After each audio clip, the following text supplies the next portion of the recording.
Nous sommes en février 2014. Mon sang se glace de plus en plus souvent quand je découvre ces mouvements suicidaires qui s'expriment au grand jour.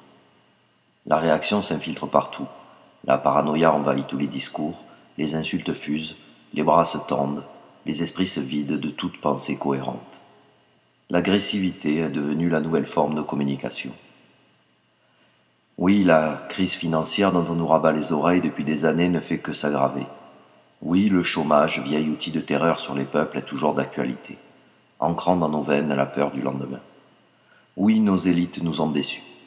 Oui, le monde a changé, la société n'est plus ce qu'elle était, nos vieux sont plus jeunes et nos jeunes pensent vieux. C'est un hiver malsain qui s'est levé. Un brouillard sombre enveloppe nos villes. Un brouillard qui rassemble les religieux de la haine, les philosophes nihilistes, les historiens négationnistes, les penseurs du chaos, tous les sournois, les complotistes et les affairistes du business de l'angoisse se serrent les coudes. Chaque matinée est plus sombre que la précédente. Pourtant, vous avez tous une famille, vous avez peut-être des enfants, vous avez tous des amis, des passions. Vous semblez aimer la vie.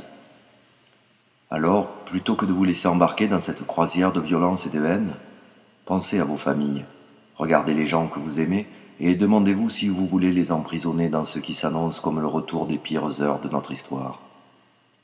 Soyez honnêtes. Ayez le courage de vous regarder dans un miroir.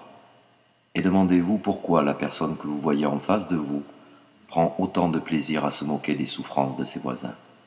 Regardez votre visage pendant que vous tentez de justifier l'une ou l'autre de ces rumeurs récupérées sur le net.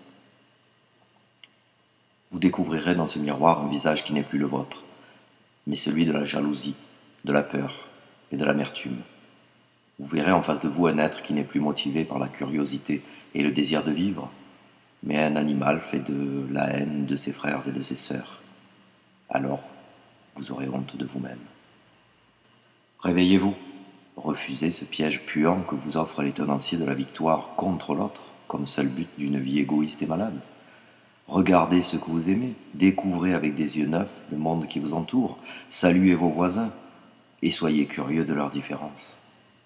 Écoutez avant de nier, abandonnez l'arrogance de l'ignorant.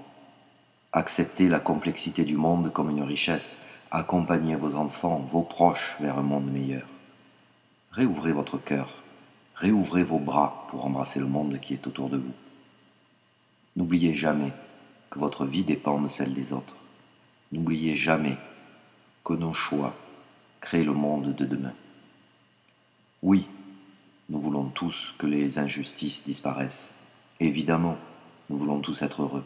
Alors écoutons, discutons, échangeons, apprenons ensemble pour créer notre avenir. Et laissons la haine à ceux qui désirent disparaître. Et laissons la haine à ceux qui désirent disparaître.